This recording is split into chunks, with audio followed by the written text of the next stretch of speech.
Avant sa rencontre du jeudi 26 juillet 2012 avec le président français, François Hollande, Alassane Dramane Ouattara a eu ce mercredi 25 juillet 2012 un tête-à-tête de plus d'une heure avec Laurent Fabius. Ce fut à l'hôtel Merus, dans le premier arrondissement de Paris.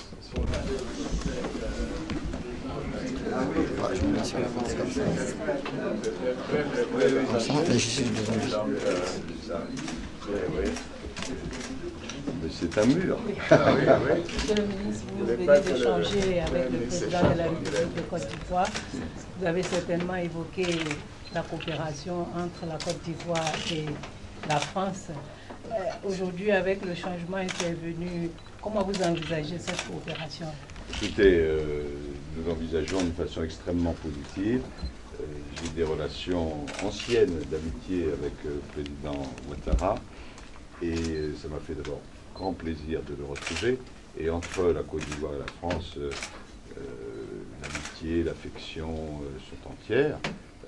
Donc dans tous les domaines, que ce soit dans le domaine économique, dans le domaine éducatif, dans le domaine culturel, dans tous les champs de la coopération, il y a déjà beaucoup de choses qui sont faites, mais notre intention mutuelle est de développer tout cela. Donc nous n'allons pas inventer des problèmes là où ils n'existent pas, nous allons aller de l'avant. La France et la Côte d'Ivoire sont amis. Monsieur le ministre, la question malienne a sans doute, la question malienne et la menace des groupes terroristes ont sans doute été au cœur de vos discussions. Aujourd'hui, quelle approche préconise la France?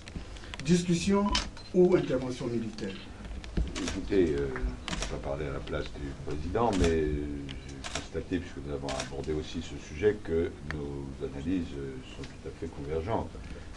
D'abord, il y a au Sud à établir une légalité constitutionnelle pleine et entière et d'avoir un gouvernement de la Réunion. Le président actuel du Mali s'en préoccupe, donc ça c'est ce qui doit se passer au Sud.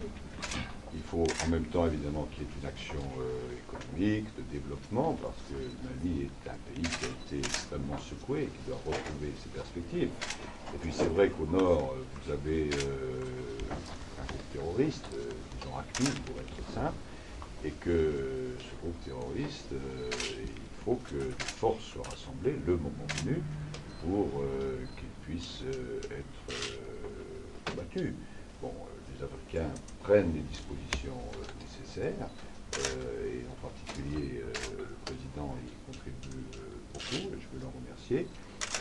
La France n'est pas en première ligne, elle peut servir d'appui, mais les Africains ont pris la décision, je pense qu'elle est sage, de soutenir à la fois un gouvernement inclusif, comme on dit maintenant, d'aider au développement, et puis, le moment venu, d'aider à la sécurité, parce que ce qui se passe au Nord Mali peut menacer l'ensemble des pays de la région.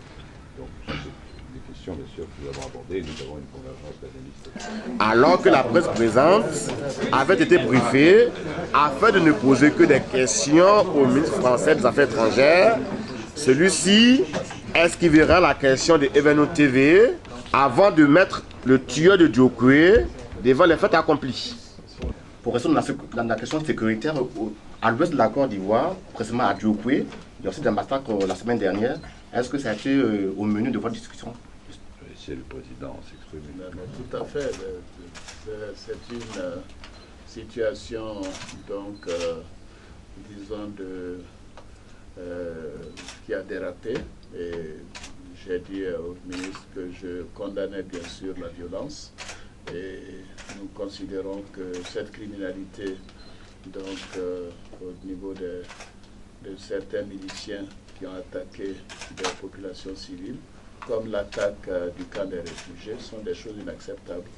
Nous avons une commission d'enquête qui est en cours de faire son travail, et à l'issue du travail, les juges prendront donc le dossier, et ceux qui ont commis des crimes seront punis. On parle des seigneurs de guerre issus du Burkina Faso. Vous êtes au courant des seigneurs de guerre issus du Burkina Faso? Attendez que la commission nationale d'enquête fasse son travail, et à l'issue de ce travail, il n'y aura pas d'impunité.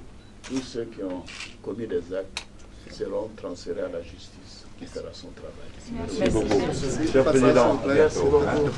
Le passage.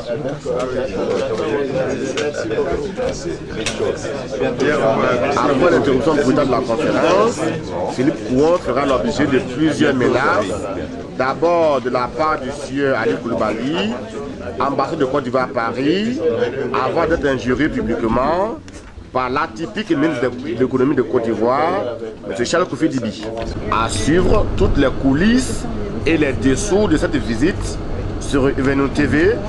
À remettre à quelqu'un.